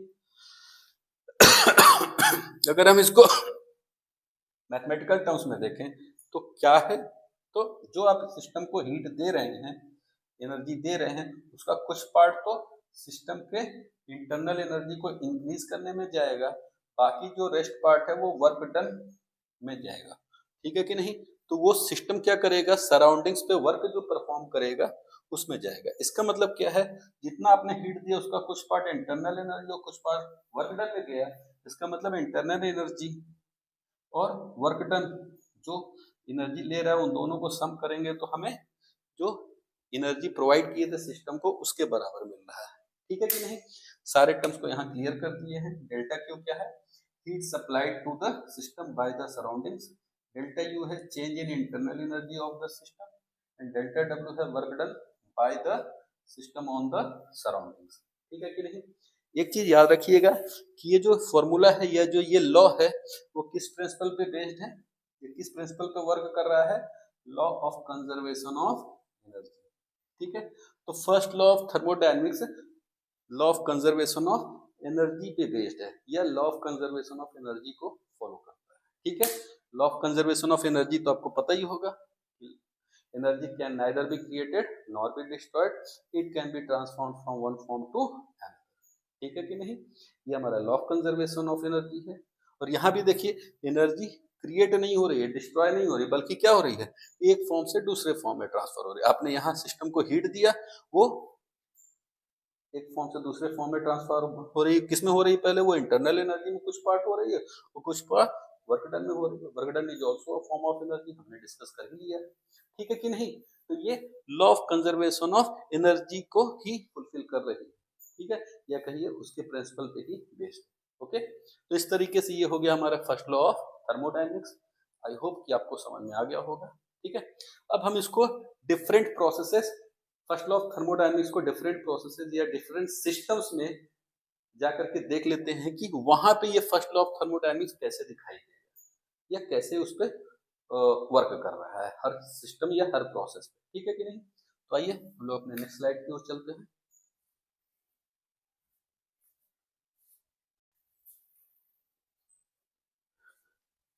तो आइए हम लोग जो है फर्स्ट लॉ ऑफ थर्मोडायनेमिक्स को क्या करते हैं, डिफरेंट प्रोसेस या डिफरेंट सिस्टम्स पे अप्लाई करते हैं। इस टॉपिक को हम दो तरीके से ले सकते हैं, एक तो इस तरीके से कि applications of first law of thermodynamics, ठीक है, कि फर्स्ट लॉ ऑफ थर्मोडायनेमिक्स के एप्लीकेशंस क्या क्या है। हम इसको ऐसे भी ले सकते हैं कि first law of thermodynamics in different processes या सिस्टम्स, ठीक है, कि डिफरेंट प्रोसेस या डिफरेंट सिस्टम्स में फर्स्ट लॉ ऑफ थर्मोडायनेमिक्स दिखाई कैसे देगा, या कैसे इक्वेशन जो हमारा है ये फर्स्ट लॉ ऑफ थर्मोडायनेमिक्स की कैसे चेंज होगा, ठीक है कि नहीं। तो आइए देखते हैं। तो कुल हम 6 प्रोसेस या कहिए 6 सिस्टम्स को लेकर के हम फर्स्ट लॉ ऑफ थर्मोडायनेमिक्स को इस पे अप्लाई करेंगे, ठीक है। तो फर्स्ट हम लेके चलते हैं साइक्लिक प्रोसेस। साइक्लिक प्रोसेस अभी मैंने आपको पहले बताया था कि जब हम क्या करें, इनिशियल स्टेट से दूसरे स्टेट्स में जाएं, डिफरेंट स्टेट्स में जाएं, और लास्ट में क्या करते हैं, फिर से रिटर्न होकर के इनिशियल स्टेट पे वापस आ जाएं। तो ऐसे प्रोसेस को क्या करते हैं, साइक्लिक प्रोसेस। और साइक्लिक प्रोसेस में हमने आपको क्या बताया था कि इनिशियल स्टेट और फाइनल स्टेट सेम होता है, ठीक है कि नहीं। वर्क डन पाथ डिपेंडेंट है, जबकि इंटरनल एनर्जी पाथ डिपेंडेंट नहीं है। जब इंटरनल एनर्जी पाथ डिपेंडेंट नहीं है तो साइक्लिक प्रोसेस में क्या बताया था कि इंटरनल एनर्जी की वैल्यू जीरो होगी, वर्क डन की वैल्यू तो जीरो नहीं होगी ना, क्योंकि वो पाथ डिपेंडेंट है। ठीक है, तो इंटरनल एनर्जी की वैल्यू साइक्लिक प्रोसेस में क्या होती है, जीरो होती है। ठीक है, ये ध्यान रखिए। अब ये वैल्यू उठा करके हम इस इक्वेशन यानी फर्स्ट लॉ ऑफ थर्मोडायनेमिक्स के इक्वेशन में रखते हैं, तो यहाँ पर रखेंगे तो ये वैल्यू जीरो हो जाएगी। तो क्या दिखेगा, जो heat supplied to the system है वो डायरेक्टली इसके इक्वल दिख रही है work done by the system के। तो इक्वेशन 1 में इक्वेशन 2 की वैल्यू रखेंगे तो क्या हो जाएगा, ये हमें इक्वेशन मिल जाएगा, यानी first law of thermodynamics cyclic process में इक्वेशन थर्ड की तरह दिखेगी। ठीक है, तो कहने का मतलब क्या है कि hence in cyclic process heat given to the system equals the net work done by the system. ठीक है कि नहीं, जो टोटल नेट वर्क डन हो रहा है, ठीक है, उसके work done by the system उसके बराबर होगा। क्लियर है, साइक्लिक प्रोसेस में फर्स्ट लॉ ऑफ थर्मोडायनेमिक्स का इक्वेशन कैसे चेंज होकर के दिख रहा है, वो दिख रहा है ना आपको। आइए सेकंड में चलते हैं, आइसोलेटेड सिस्टम। आइसोलेटेड सिस्टम का मतलब ऐसा सिस्टम जो पूरी तरीके से पैक्ड है, कोई भी चीज अंदर बाहर नहीं हो रही है, यानी अंदर से कोई चीज बाहर नहीं जा सकती, बाहर से कोई चीज अंदर नहीं आ सकती, ऐसे सिस्टम को क्या कहेंगे, आइसोलेटेड सिस्टम। ठीक है, तो आइसोलेटेड सिस्टम या आइसोलेटेड प्रोसेस में होगा क्या कि कोई भी क्या कहता है सिस्टम वर्क नहीं कर पाएगा सराउंडिंग पे, या सराउंडिंग सिस्टम पे वर्क नहीं कर पाएगा, यानी डेल्टा डब्ल्यू की वैल्यू जीरो होगी। तो क्या केवल एक ही चीज आइसोलेटेड सिस्टम में जीरो होगी, नहीं, साथ में क्या होगा, हीट न तो सराउंडिंग से सिस्टम को दिया जा सकता है, न सिस्टम से सराउंडिंग को दिया जा सकता है, इसका मतलब डेल्टा क्यू की वैल्यू जीरो होगी। ठीक है कि नहीं, तो आइसोलेटेड सिस्टम में दो बातें होंगी, एक तो डेल्टा डब्ल्यू की वैल्यू जीरो या कहो वर्क डन नहीं होगा, और हीट का लेन देन आदान प्रदान नहीं होगा, तो डेल्टा क्यू की वैल्यू भी जीरो होगी। ठीक है कि नहीं, तो इक्वेशन 4 और इक्वेशन 5 की वैल्यू उठा के अगर हम यहाँ इक्वेशन 1 में रख दें तो इसका मतलब क्या है कि हमारे इंटरनल एनर्जी पे भी कोई चेंज नहीं होगा। फिर आइसोलेटेड सिस्टम मतलब पूरी तरीके से पैक सिस्टम में कोई भी चीज में चेंज नहीं होगा। ठीक है कि नहीं, पर आइसोलेटेड सिस्टम में इंटरनल एनर्जी का कोई डायरेक्ट लिंक आइसोलेटेड से नहीं होता, वो हम इक्वेशन फर्स्ट लॉ ऑफ वाले इक्वेशन में रखते हैं, तब ये पता चलता है कि इंटरनल एनर्जी में कोई चेंज नहीं हो रहा है। ठीक है, ये दोनों वैल्यूज इसमें रखेंगे तो ये हमारा कंक्लूजन। क्लियर है कि नहीं, इसका मतलब क्या है, आइसोलेटेड सिस्टम में जो हमारी इंटरनल एनर्जी है वो भी क्या रहती है, कांस्टेंट रहती है, यानी वर्क डन, हीट एनर्जी और इंटरनल एनर्जी तीनों ही कांस्टेंट बने रहते हैं आइसोलेटेड सिस्टम में। ठीक है कि नहीं, आइसोबैरिक सिस्टम, बैरिक में ध्यान से देखिए बार है, ठीक है, इसका मतलब ये प्रेशर की यूनिट है ना। ठीक है, तो आइसो का मतलब सेम, तो यानी सेम, बार मतलब प्रेशर, सेम प्रेशर हो यानी प्रेशर चेंज ना हो यानी कांस्टेंट हो। ठीक है, तो ऐसा प्रोसेस या ऐसा सिस्टम जिसमें क्या हो, प्रेशर हमारा कांस्टेंट हो, तो ऐसे सिस्टम या ऐसे प्रोसेस को क्या करते हैं हम लोग, आइसोबैरिक प्रोसेस करते हैं। तो प्रेशर अगर चेंज नहीं होगा तो वर्क डन का फॉर्मूला होता है पी डेल्टा वी, ये पी हमारा कांस्टेंट हो जाएगा, है कि नहीं। जब पी कांस्टेंट होगा तो ऐसे केस में ये वैल्यू हम उठा के इसमें रख दें, तो यही इक्वेशन हमें आइसोबैरिक प्रोसेस में ऐसे दिखाई देगी। ठीक है, तो क्या delta Q is equal to delta U plus P delta V, जहां पी कांस्टेंट है। क्लियर है कि नहीं, तो पी कांस्टेंट हो तो चेंज इन वॉल्यूम का ही असर पड़ेगा वर्क डन पे। ओके, तो इफेक्ट केवल यहाँ चेंज इन वॉल्यूम का पड़ेगा, पी तो ऑलरेडी कांस्टेंट है, बाकी डेल्टा यू डेल्टा क्यू इस तरीके से रहेंगे। तो ये इक्वेशन 1 आइसोबैरिक प्रोसेस में इक्वेशन 8 की तरह से शो होगा। ठीक है, आइसोकोरिक प्रोसेस में क्या होता है, हमारा वॉल्यूम कांस्टेंट रहता है। क्या रहता है, ऐसा प्रोसेस जिसमें a process at constant volume. ठीक है कि नहीं, इसमें वॉल्यूम कांस्टेंट रहता है, और वॉल्यूम कांस्टेंट होगा मतलब चेंज इन वॉल्यूम क्या हो जाएगा, हमारा जीरो हो जाएगा। अच्छा, चेंज इन वॉल्यूम जीरो होगा तो देखो delta W is equal to P delta V था ना, तो डेल्टा वी की वैल्यू यहाँ जीरो रखेंगे तो इसका मतलब चेंज इन वॉल्यूम जीरो, तो वर्क डन भी जीरो होगा।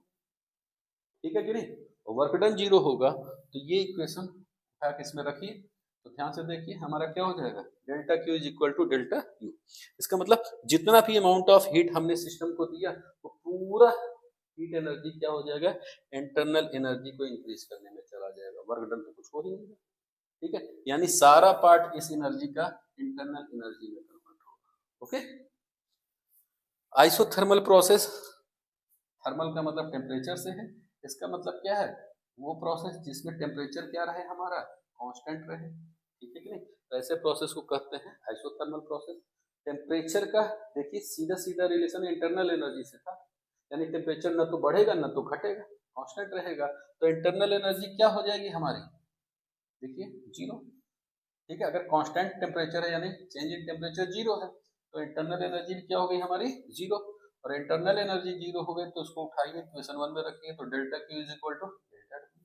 इसका मतलब सारा का सारा जो हीट दिया वो इंटरनल एनर्जी को चेंज करने में नहीं गया कुछ भी, बल्कि पूरा का पूरा वर्क डन में चला गया, ठीक है कि नहीं।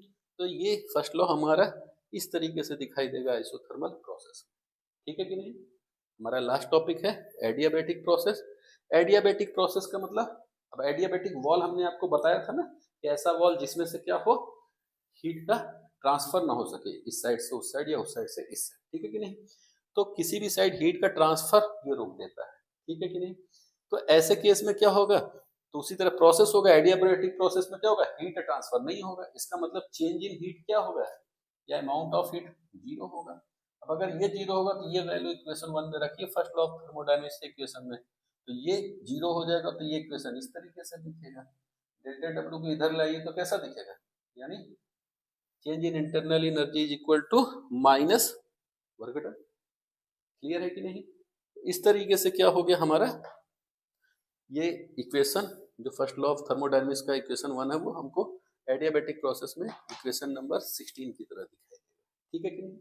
बाकी ये जितने भी इक्वेशन हमारे हर प्रोसेस में या सिस्टम में दिख रहे हैं, याद रखिएगा इस पे हम बाकी डेल्टा क्यू डेल्टा यू और डेल्टा डब्ल्यू का साइन कन्वेंशन के अकॉर्डिंग न्यूमेरिकल सॉल्व करेंगे, ठीक है कि नहीं।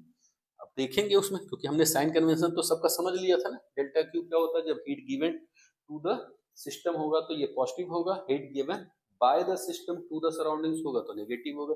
तो साइन कन्वेंशन इस्तेमाल करने से क्या होगा, ये फॉर्मूले उसी हिसाब से साइन कन्वेंशन के अकॉर्डिंग चेंज होंगे। जैसे मान लीजिए इसका हम ले लेते हैं, ठीक है।